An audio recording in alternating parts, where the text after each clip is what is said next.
Wildlife Conservation Network, we believe there is hope for even the most threatened species. And we know it will take a community working together to make that hope a reality.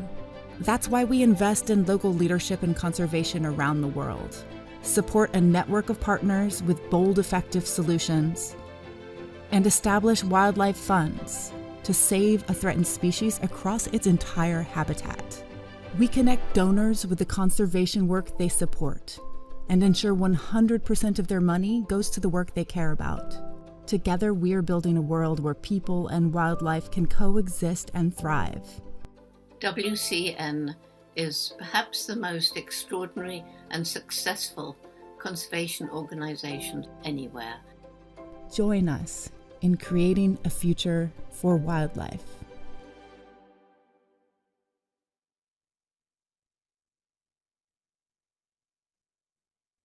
Hello, and thanks so much for being here. Welcome to Day 3 of WCN's Wildlife Conservation Expo. My name's Neil Sharma with WCN's California Wildlife Program. I'll be moderating today's session where we're going to learn about a variety of efforts to combat wildlife crime and promote coexistence.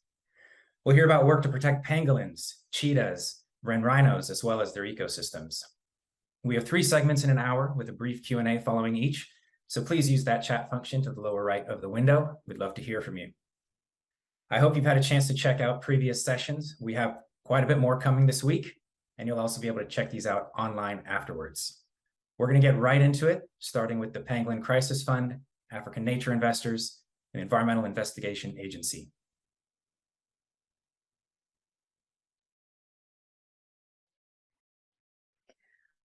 Hi, I'm Azza, Director of the Pangolin Crisis Fund. For those of you that don't know me, I'm a former diplomat and a counter-wildlife trafficking specialist.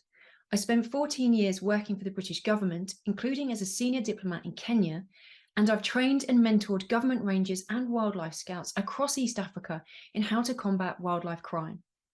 And now I'm here with the Pangolin Crisis Fund, focusing on protecting the world's most heavily trafficked mammals, pangolins.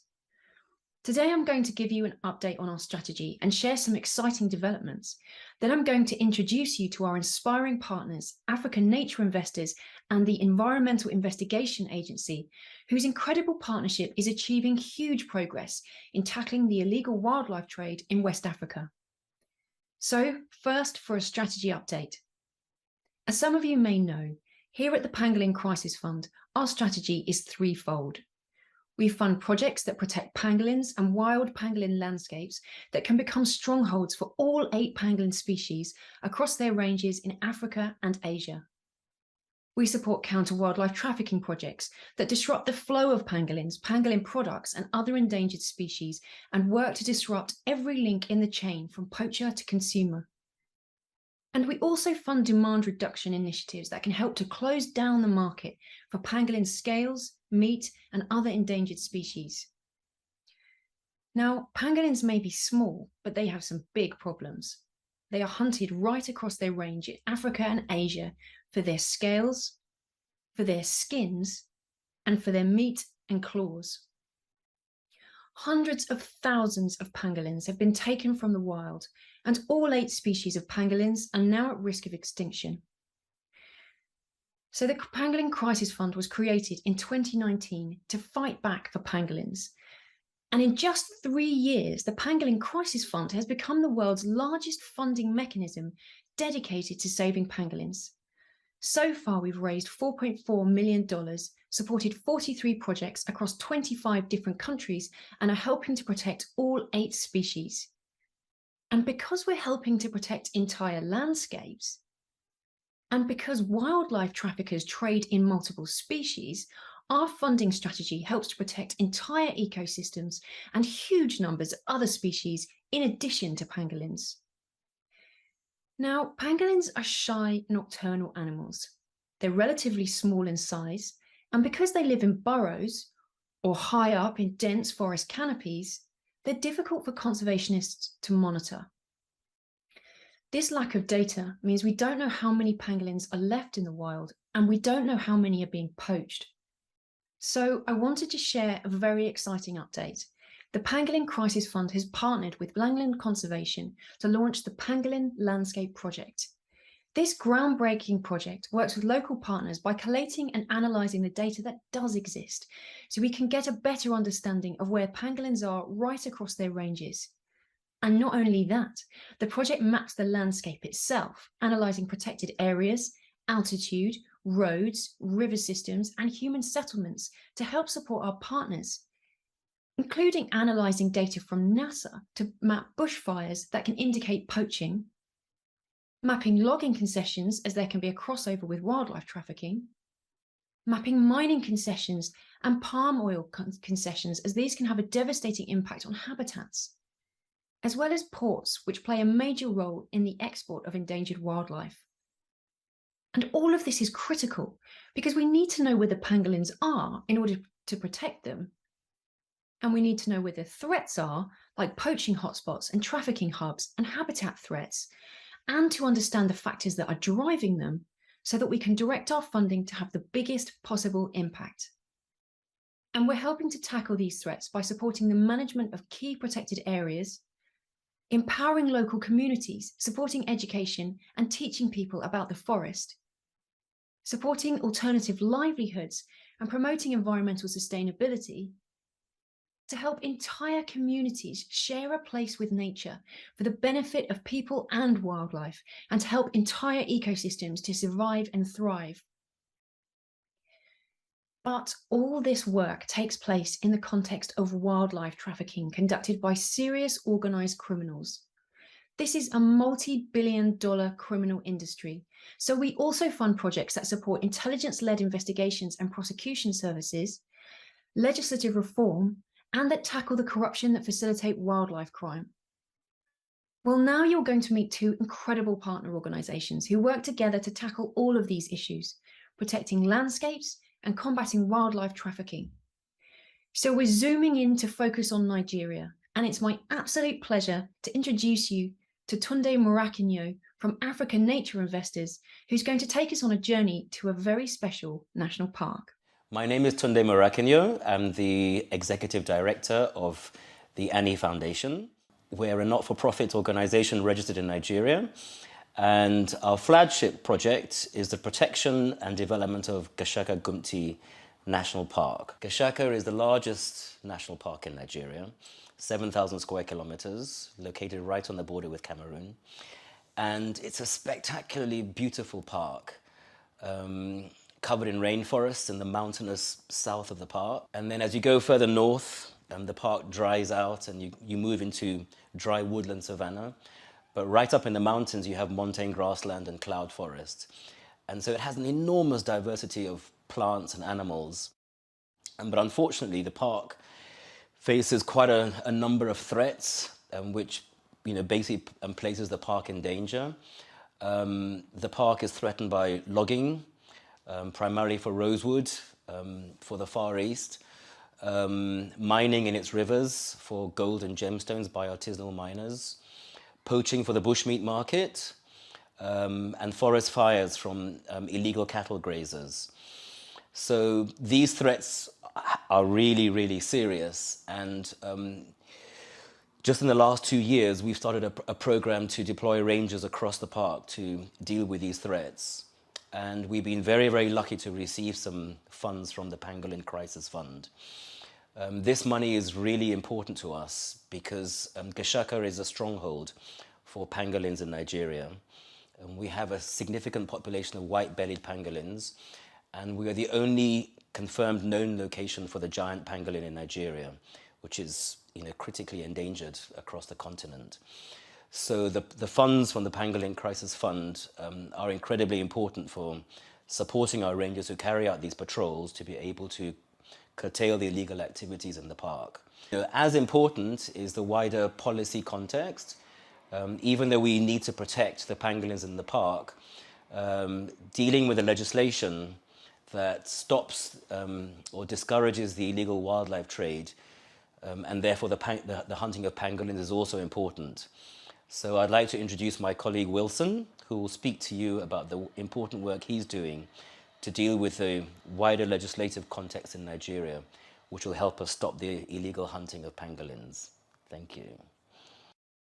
Hi, my name is Wilson Oguki, and I serve as the Wildlife Policy Coordinator for Africa Nature Investors Foundation, or ANI for short. In August 2021, EIE and ANI launched the report of a legislative analysis of Nigeria's legal framework for combating wildlife trafficking. The report of that analysis revealed serious deficiencies and gaps in Nigeria's legal framework for combating wildlife trafficking. Following the launch of the report of that analysis, and on the invitation of the Federal Ministry of Environment in Nigeria, EIE and ANI worked with a consultant to develop the Endangered Species Conservation and Protection Bill 2022.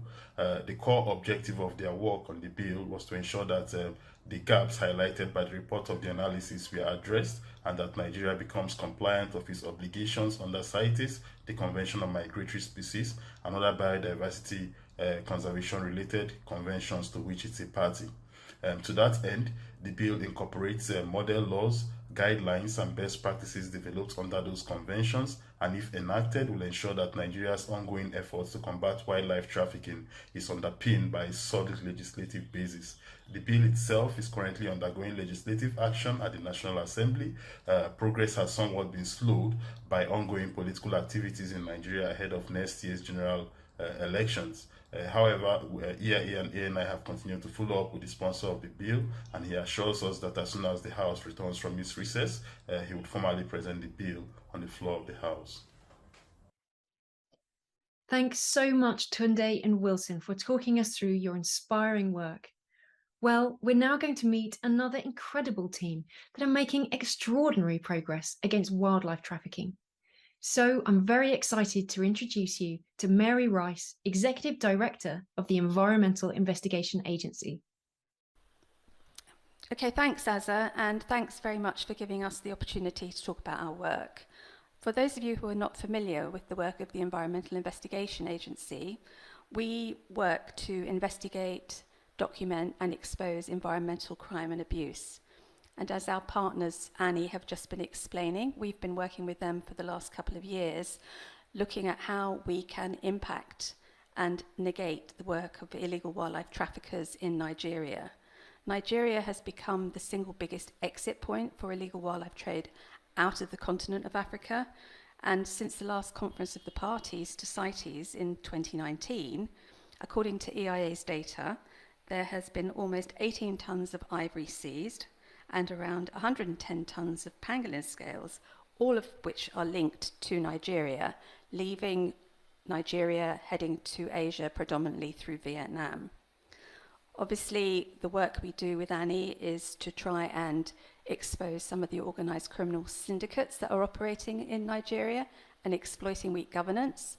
And it's also about bringing improved capacity and providing increased legislative control over illegal wildlife trade. I'm going to hand over to my colleague Erin now, who can talk to you a little bit more about the impact on pangolins in particular. Pangolins are now the biggest or the most trafficked mammal on the planet, and she can explain to you the impact of that. Thanks for that, Mary. Hi, I'm Erin. I'm wildlife campaigner for pangolins at EIA, and I focus on the trade and demand of pangolin scales for traditional Chinese medicine. So pangolin scales are still being used for the purposes of traditional Chinese medicine, which threatens their populations in Africa and Asia.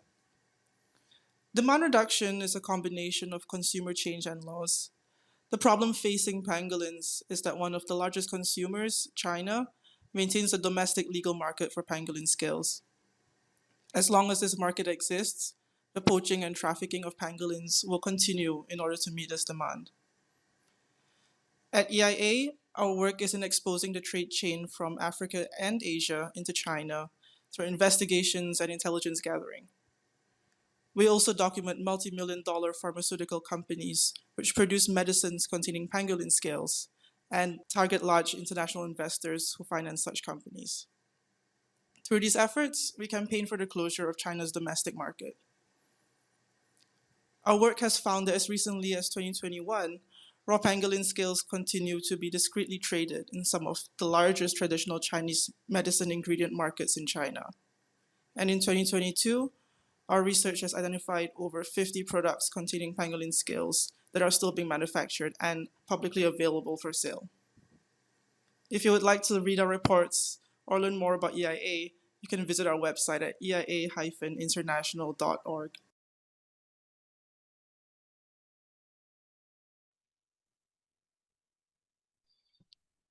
All right, well, thank you so much for sharing your work with us. Let's start out with a question for Tunde about engagement with local people. So I'm curious to hear about how Africa Nature Investors works with local communities, and there's some nested questions that have come up. Curious about our local folks participating in the poaching as well as the prevention of poaching. So if you could speak to that, that'd be great. Yeah, no, thank you. Very good question. The park is located in one of the poorest parts of Nigeria. And as you can imagine, there are very few local opportunities for employment. And as a result, many of the local people living in and around the park are forced to engage in the logging, in the bushmeat industry, and other illegal activities around the park. And one of the things that we've quickly realized is that there's no point just arming rangers and having them patrol the park without dealing with the community side of things.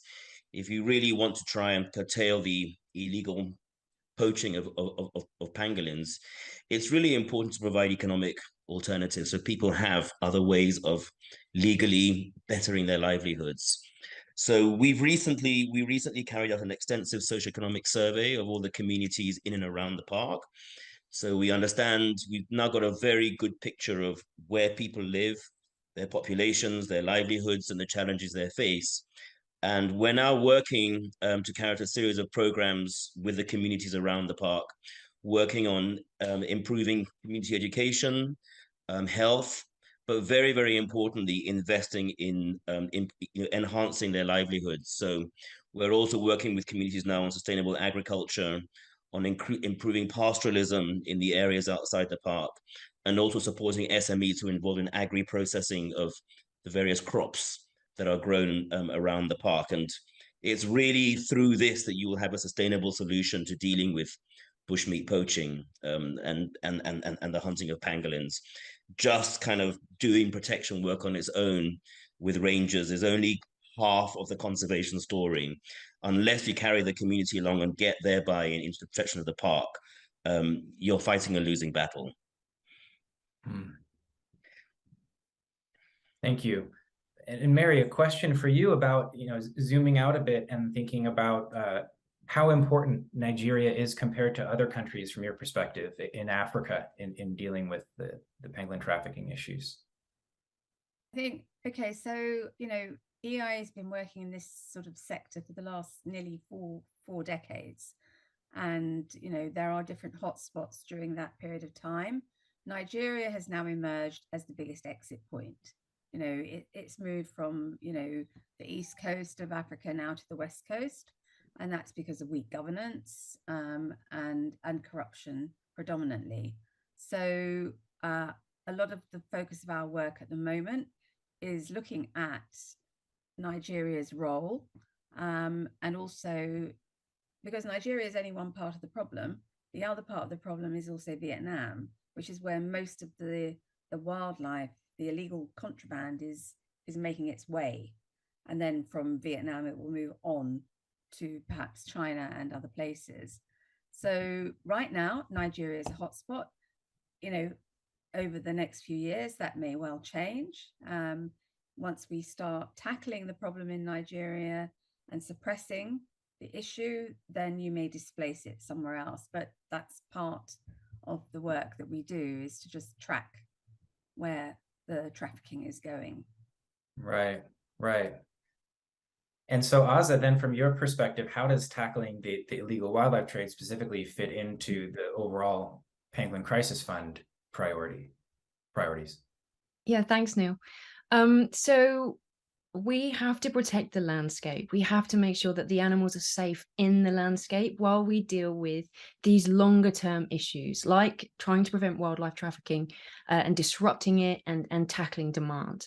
We have to make sure that we've still got the animals by the time, and these issues take years, like Mary said. EIA has been working on this for the last 4 decades. And there is an element of this where we have to try and not only sort of repress the trafficking that's taking place, we want to try and get ahead of it. And that's why we're trying to focus on demand as well. But trafficking is a key part of this. It provides a ready market for people who have very limited social and economic options on the ground, the people that are neighboring these parks. So we have to tackle the trafficking as well. And that's why the Pangolin Crisis Fund has this 3-part strategy. Great, thank you. And I know we're coming up on time here, so let's go with the last question, but I would love to hear from Tunde, you and Mary on the same question to close us out. It'd be great to hear about what your priority funding needs are at this moment. So let's start with Tunde, please. So I think, for us, continuing support for the rangers is really, really important. At the moment, we're only covering half of the park because the park is absolutely vast, and we're in the process of doubling our ranger force. So additional support for ranger patrols is important. We need camera traps because, as I pointed out, lack of data on the population of pangolins and what's happening to them is really, really critical. And we don't know that much about the pangolins in the park. So camera traps will be very, very important as well. And then, of course, additional funds to work with the communities on the development projects I was talking about, so we can get continued community support for the work we're doing in and around Gashaka. Thank you. And Mary, how about you? So from our perspective, it's really key that we have the correct staff in place to be able to, if you like, infiltrate the trafficking and the trafficking networks, and having the right language skills, the right ethnic individuals who can integrate with that, because we focus a lot on emerging issues. And one of the emerging issues that actually really impacts potentially pangolins is the traditional medicine promotion through Africa, which is promoted from Beijing through the Belt and Road Initiative. So having the staff, the language skills, and the skills and expertise to be decent investigators in that space is really key. Thank you. And thank you all for your work and for sharing it with us. Folks tuned in, if you're interested in learning more, feel free to head over to the booth, the virtual booth for the Pangolin Crisis Fund. And we're going to go ahead and keep it rolling and hear from the Cheetah Conservation Fund. Thank you again.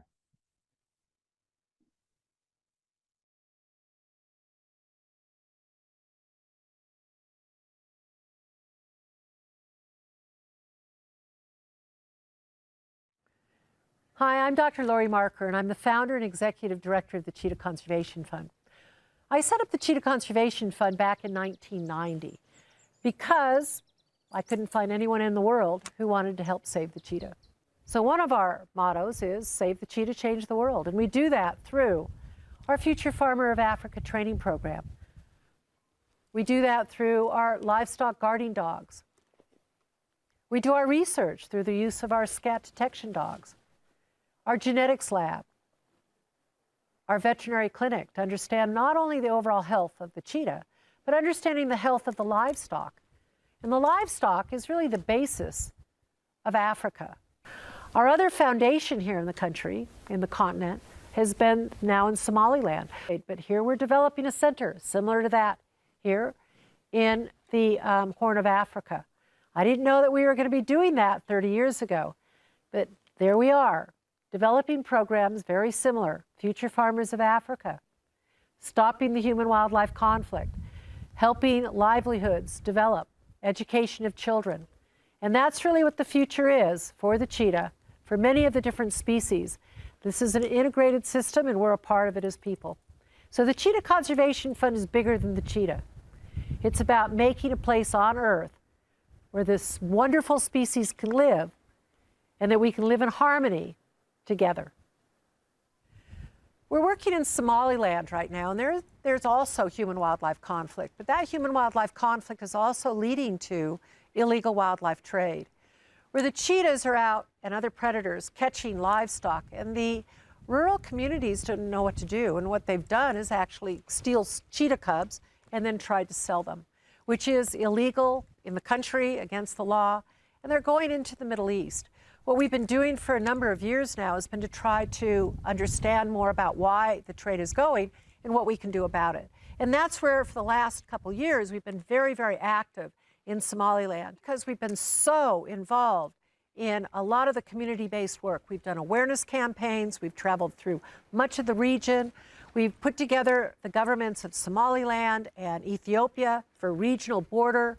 We've worked with veterinarians from both Somaliland as well as Ethiopia to teach them more about the care of not only cheetah cubs if they're confiscated, but to work with the farming community to reduce that conflict, that human-wildlife conflict that we're dealing with, which is driving the illegal wildlife trade.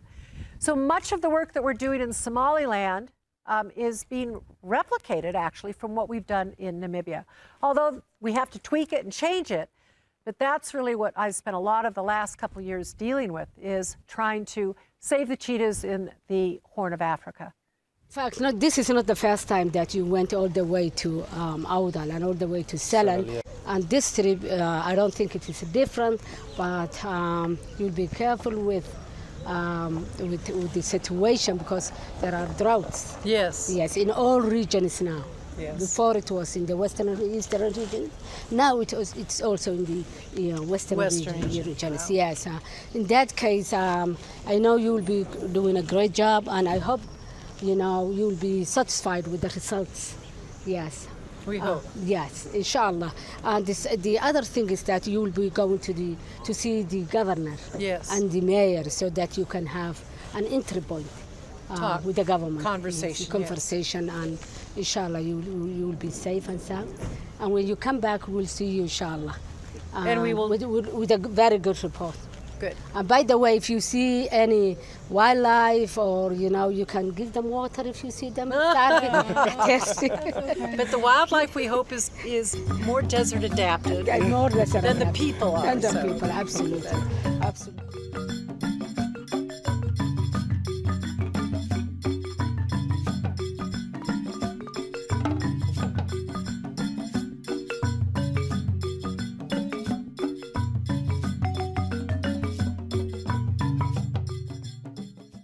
And we're with Mati here, who I met him a year ago, and he'd killed a cheetah. And he'd killed the cheetah about 6 months before, and the ministry staff had seen the cheetah. I asked them to pick it up. It was very smelly. They did. They had arrested this nice man because he shot the cheetah. He shot it because it had catch and killed his goats. And then in learning about cheetahs, when we met with him, he's now become one of our cheetah friends, I think we would say. And this is one of the most important areas because he said he saw cheetahs even first thing this morning. When we were driving down from Bonn, down the road, there's a riverbed over here that comes around, and there are huge trees. Cheetahs go into what are called marking trees. They like to go up into a tree, they like to mark, poop in them. So we stopped and we actually GPS'd it. We picked up the scat, which any scat that we see, we will do genetics on it, as you know. But what we want to do is we want to set up cameras. Okay. All right, we're at a place where he shot the cheetah. And this is about a year ago. And I came a year ago to meet him because I wanted to see what this area was like. It's the first real evidence we have of cheetahs living here. Even though people said they've seen cheetahs, the guy shot a cheetah. We don't know where the cubs are coming from or anything. They could be coming from around here for the illegal wildlife trade. So this is where we're putting our camera traps up. We're trying to find out everything we can from this man and the team. And the team, we're trying to train a whole bunch of Somaliland people. We've got Ministry of Environment, the head of the wildlife, Abu Nasser. We've got the regional director. We've got his second in command. So we've got kind of a whole army out here. Our team, we're trying to survey from communities, get the information about where they also see wildlife in the area and the livestock losses. But he said just today he saw a cheetah close by, so we will be going there next. So we're going to go set a camera trap up right here. What's that? Donkeys. Donkeys come through here, yeah. Well, sure, to the water. Potentially cheetahs come into this area. And he sees them. It's pretty open and rocky here. And it goes down into a river bed, dry river bed down this way. So if anything does come here, we at least will have a broad range. He does put his livestock here, and he said he would keep his livestock from coming here over the next couple weeks while the camera traps are up. So hopefully this will work. We might get something. It'd be nice even to get some antelope that are here, maybe a cheetah.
Stopping the human-wildlife conflict, helping livelihoods develop, education of children, changing the world to save the cheetah.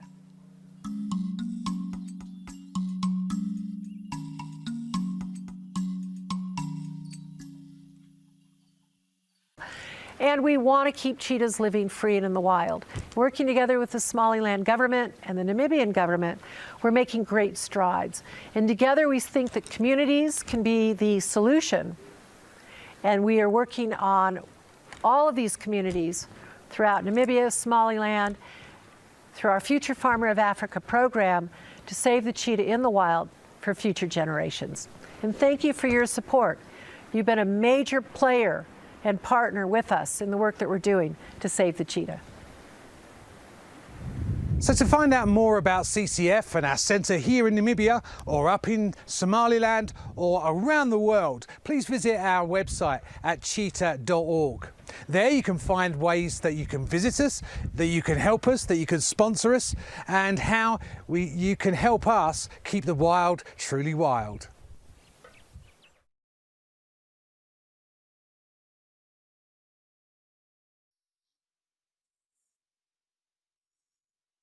Laurie, Brian, thank you for being with us.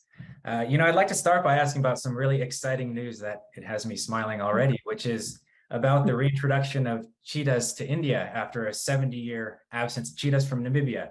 I'm smiling with curiosity because I don't know much about the saga, and I have a two-part question. One is, how does it feel to reach this milestone, and what are some of the top-of-mind challenges that you're currently focused on with that effort? Well, that's very interesting. Yes, we just dropped the cats into India about 2 weeks ago. So it's been a part of, for me, about a 30-year project, honing in about 12 years ago, coming into about 2 years ago with COVID hitting. And that's when we really started looking at the process with the Indian government. This is a relationship between the Indian government and the Namibian government. Obviously, the cheetahs have been extinct for 70 years, and with that, bringing them back is not something that's going to be easy or simple. And some of our challenges, obviously, are going to be a long-term program, and then also the training. So we've done a lot of training back and forth with people from the Wildlife Department from India at the Cheetah Conservation Fund, teaching them about how to track cheetahs, more about cheetahs. So a lot of it is way different than that of tigers or lions. But from that, our challenges are going to be great. An animal going extinct in the wild is very difficult to bring it back. And this is something that the government of India wanted, and so we are working very closely with them to give it the best chance that we can. We put 8 cheetahs in. It won't be the only animals. We're hoping that a group of animals will be coming from South Africa, but the Namibian government has committed a multi-year project to this program with India to try to really help develop a sustainable population in the country. Also, we're going to be looking at a variety of other landscapes. Right now, we're in the Kuno National Park, and the animals are still in quarantine. And within about a few weeks, I'll go into their first larger area, and then probably in about 2 to 3 months out into the reserve. Our staff is there full time. They've been there since we landed and will not leave until we've succeeded, I think, in stabilizing the animals that we've put there. Wow. Wow. Huge effort. Yeah, very huge, very exciting to have done it. And it's nice to know that you're following it, and hope that the people, all of our friends there at WCN have also been watching that. Right on. Thank you. So moving us back over to Africa, we have a question from Morgan Farrell about asking what are the differences in how cheetah conservation is done in Somaliland compared to the Horn of Africa? Well, Somaliland is in the Horn of Africa, so that of Namibia, I think. Okay. And so what we do is we've actually taken a lot of our programs from Namibia and are adapting them to Somaliland. As we've found, much of the conflict with the illegal wildlife trade is actually revolved around human-wildlife conflict. And so what we are doing is adapting our Future Farmer of Africa program and our school programs, also an awareness to try to help the people who are living on the land, the pastoralists, learn more about how they can live with wildlife. At the same time, we've also gotten a grant where we were able to bring an IUCN grant, people from Somaliland down to Namibia to learn about our community-based natural resource management programs. And we're in the process right now of developing the first national parks in Somaliland. And from that, working with the government to get them to figure out how and what their needs are going to be going forward as they want to look at community-based programs. And so that's a lot of the work that we're very involved in right now. But the big thing is to try to stop the trade. And the trade really revolves around understanding what the people's needs are, where the animals are coming from. So we're not only working in Somaliland, we're also working in the throughout the Horn of Africa, but primarily in the Somali region of Ethiopia, which is right below Somaliland. And we've just finished a survey there in the last week as well. So we're trying to develop and utilize the skills that we've got and the tools that we've got to work with the communities there in Somaliland to try to stop this horrible trade. Yeah, so related to one of the trade issues that you had highlighted in the presentation, there's a question about why are cheetah cubs being taken to the Middle East? Well, it's a pet trade, and so a lot of it is a status symbol. So the cheetah cubs are cute as a pet. They have found in the Middle East that, oh, aren't they darling, and they purr. The problem is if they do make it into the Middle East, and only 1 in 4 or 5 might make it. The others die. Now, fortunately, with us being on the ground there, we're able to at least stabilize and save about half of the ones that have been confiscated. But if they do make it up into the Middle East, the people don't know how to take care of them, and they usually die within a year or 2.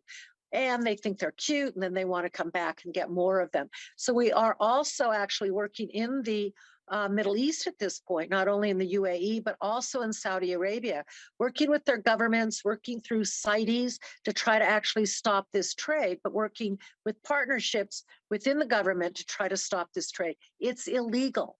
So it's not like that, everybody it's illegal. It's an illegal trade, and there are people who want them as a status symbol. And much of this is driven by the social media. And so if you do see a cheetah being pet, just say, no, that's not what should be happening. Don't like it. Right. So I think this will be the last question for this session here. What are some of the key research questions that you're currently looking to inform your conservation work? Well, much of the research questions up in Somaliland have been about where are the cheetahs, because in this whole region where the trafficking is going on, and I have to say that right now we have 86 cats in our holding area up there in Somaliland, is that they are not even on the IUCN red list mapped out. Nobody knows where they are. So what we've been doing is doing surveys throughout the whole area of Somaliland and Ethiopia to track where the animals are so that we can actually at least map them. From that, that's one of our research questions. What are the problems facing the people? But on the other hand, down in Namibia, our research questions continue to be where are the cheetahs, how are they living, and how to stop the human-wildlife conflict. So human-wildlife conflict pushed into the Middle East around the illegal wildlife trade. We're really trying to then, up in the Middle East, try to find out why people want them and how to actually help stop that trade as well. Mm-hmm. Thanks. I think we have a little bit of time for a bonus question, so I'm going to combine a few from folks tuned in. About the work in the Middle East, is there any work being done to rescue, rewild, potentially reunite cubs with their parents, or social media campaigns to combat this work that you know of? No, at this point, we're just really working hard with the government to get them. They have started and changed the laws. In Saudi Arabia, the laws now are if they're caught with an animal, that it's a $800,000 fine and 10 years in jail. And we've worked directly on that. Right now, I'm trying to ask them to come do CITES and actually work together with us to say that, yes, they do have a problem and they want to help with the solution. Putting the animals together, they are with their mother. We don't know where they've come from. Some of our research questions around this are also, as many of you know, we do have a genetics lab, and we've been able to identify which subspecies these animals are from. But we're also, through using isotopes, trying to look at what regions and where on the ground those animals are from. So that's a big question. But they're too young as they come to us. They're nutritionally challenged. They're very, very sickly. And there's no way that they could ever go back with their mom if ever we were to see the mom, and they might have even killed the mom.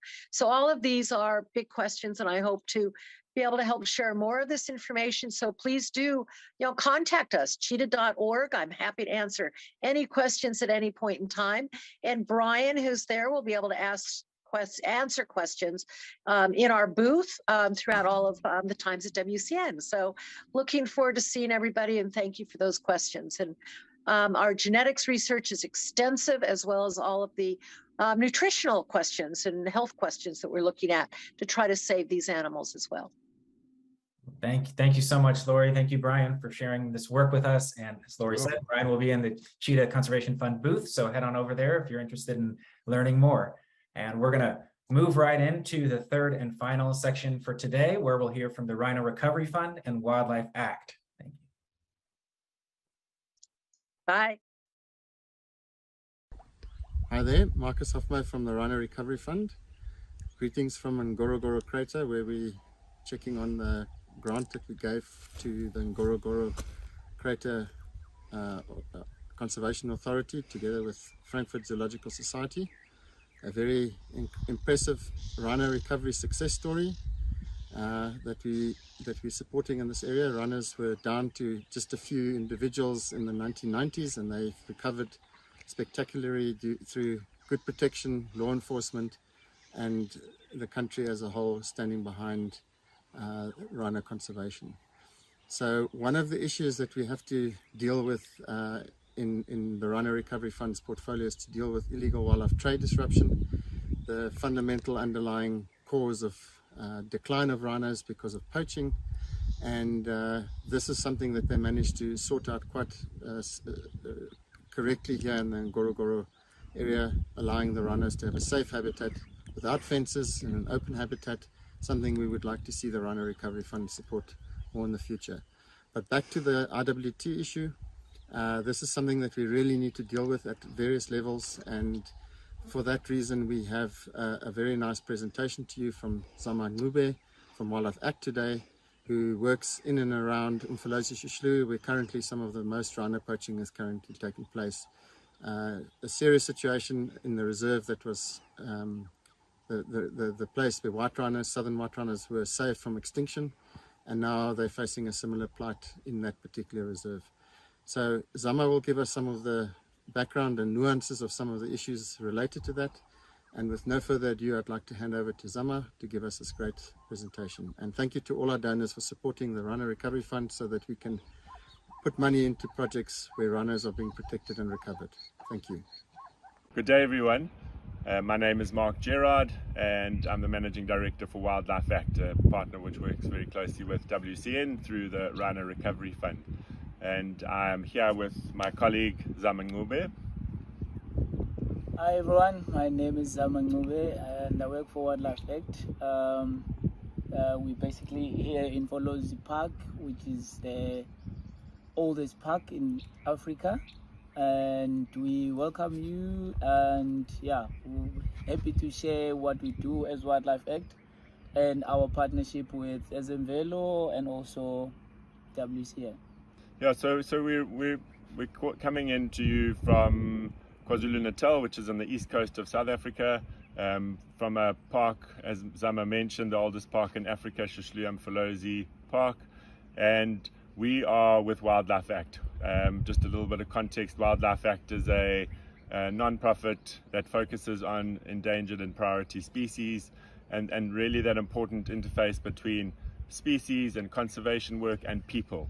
And so there's a large community that's based outside Mfolozi Park, and so a lot of the work that we do is really around how to disrupt the wildlife crime that exists. Most of the people living outside the park are just here, they're based here, they've been here forever, and they are just trying to earn a living and have a decent level of life, and they're not poachers, and really it's around how do we build that support in these communities so that there's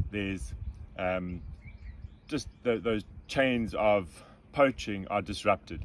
And so we just wanted to talk to you a little bit about the work that we do here, the importance of bringing the community into the conservation efforts. Wildlife Act believes very strongly in hands-on work, in field, boots on the ground, and that's where our focus is. As Zama mentioned, he heads up our community conservation program. So maybe, Zama, just a little bit more about you and your passion and how you got into conservation. Yeah, so Zama is a young boy who was born next to the park in the early years back, and yeah, for me being in this park, and it's like a historical piece of me, because my ancestors used to live here, and then we actually moved not far away from the park from the beginning of the park. So I'm still living adjacent to the park, and my passion as a person who grown up around this area and knowing what is inside is valued to me and my community, even though some of us never been in a park before. But this is what we're trying, Mark, as hard as we could, to make sure that the communities that's surrounding the park know what is happening. Because for us, as people grown up next to the park, I think that there is a lot of history that we can talk about. The relationship between humans and animals used to be there, which now it's becoming more and more less, since the fence was there to protect what we now appreciate that we still have compared to other areas. So I think our passion, as Mark said, is to educate people and make sure that people are still have that engagement and connection with the wildlife. Mm. And I think from a conservation perspective, we see the value in this park. This park is pretty much where what we call the birthplace of rhino, the white rhino population that's across the entire sort of southern African region comes from a population in this park where white rhino were nearly extinct. There was a small population that remained here in Mfolozi in the south of the park, and through intense, dedicated conservation efforts, that population was saved and expanded. So a true conservation success. And even today, the black rhino population in this park used to establish new populations elsewhere across the region, and so we've had this huge level of success, but now again with the increased poaching over the last decades, immediately that's putting pressure on these populations, and we're starting to see the population decline again. And so it's really around understanding the drivers of that, and how do we address that? How do we get the people that live outside the park, that are here, that live their lives here, how do we get them to really engage with the park and understand and appreciate these rhino and the amazing animals that they are, if they've never been to the park themselves?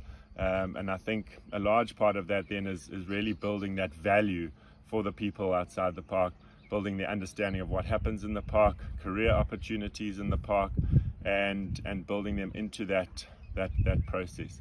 So I think, as Zama mentioned, the value with the kids, and that's where it starts. And I think, Zama, your passion with kids has been so important over the years. So maybe just a little bit about that, and then the work that we do with kids.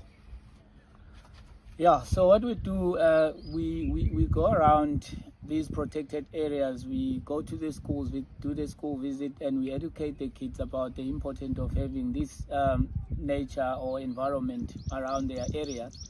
And yeah, we've done that in the past 10 years, and we've been passionate with it, and I'm still pushing with the ambassadors clubs, which are the people that are out of school, not doing, maybe not in a university. And what we do, we take them into the game reserve. That way we give them that experience of being in that environment and engaging a lot with the big five. And my passion, because I worked a lot with rhinos, and I've traveled to the different game reserve where the rhinos have been given the new homes.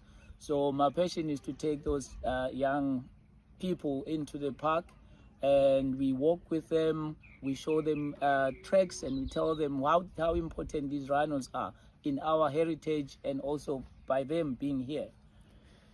Yeah, and just that heritage piece. So what is the history with Zulus and Shushlua Mfolozi?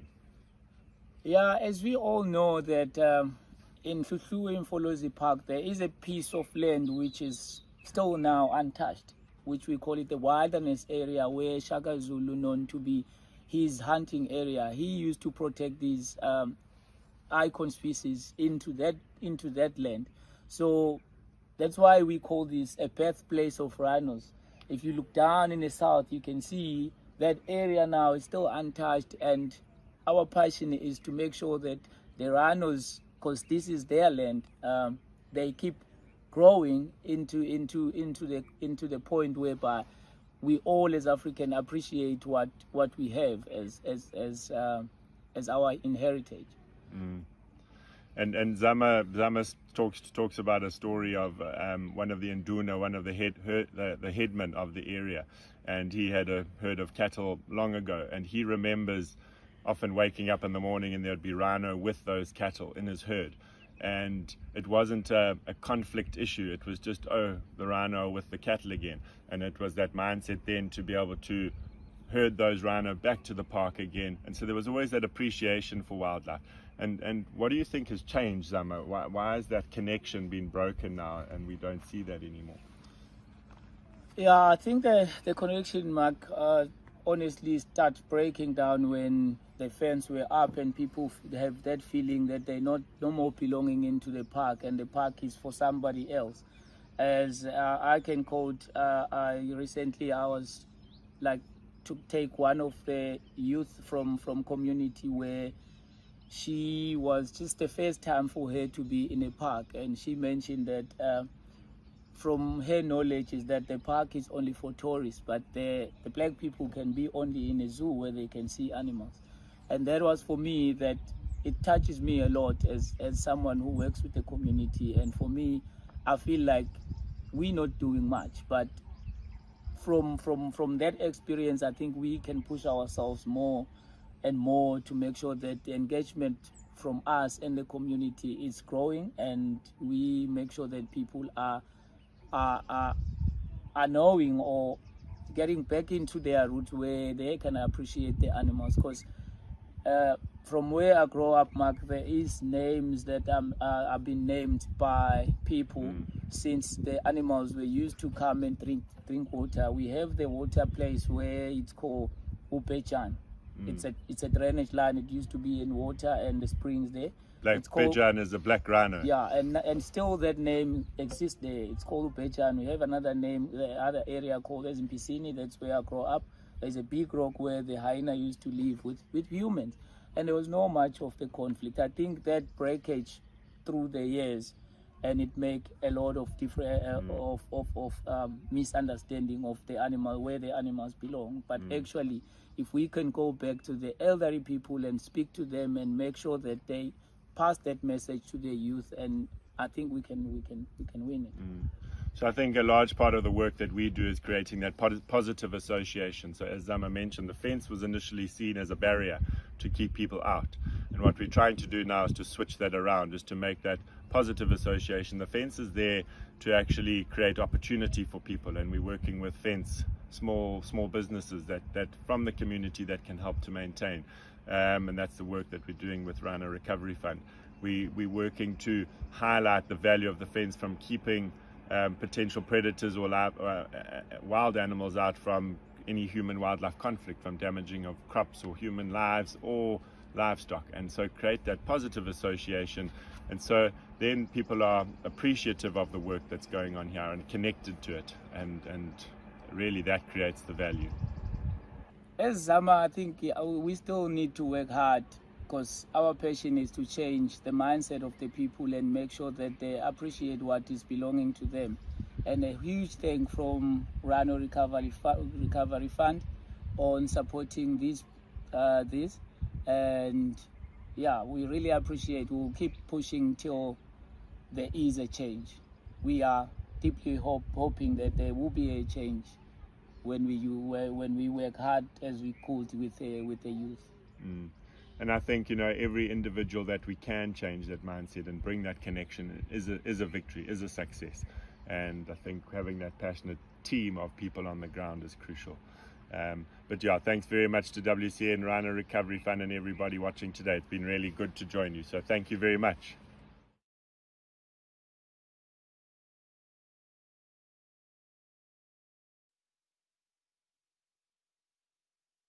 Marcus, Mark, Zama, thank you for being with us and for sharing that work. Let's get started with a question for Mark. And that was an amazing story of rhino recovery, and including the relationship between the park and the surrounding communities. And I was curious to hear, are there concerns about wildlife crime affecting rhinos or other wildlife in the park? So the concern, so there's very much concern about the impact of poaching on the rhino and populations in the park, and so very much and that's syndicated wildlife crime. So those are the same syndicates that are operating, dealing with other trafficked goods and whatnot in the country. So it is a huge problem, and really what the biggest sort of component that we need to address is we need to build those communities up that live adjacent to those parks to be supportive of the park, so that they can sort of stop or disrupt that entrance of wild or criminals coming into those communities and therefore into the park. And that's the approach that we are taking, is to really build that sort of supportive network of people outside the park to try and stop and create that barrier to wildlife crime, and to try and sort of help and save the species that exist in the parks. Mm-hmm.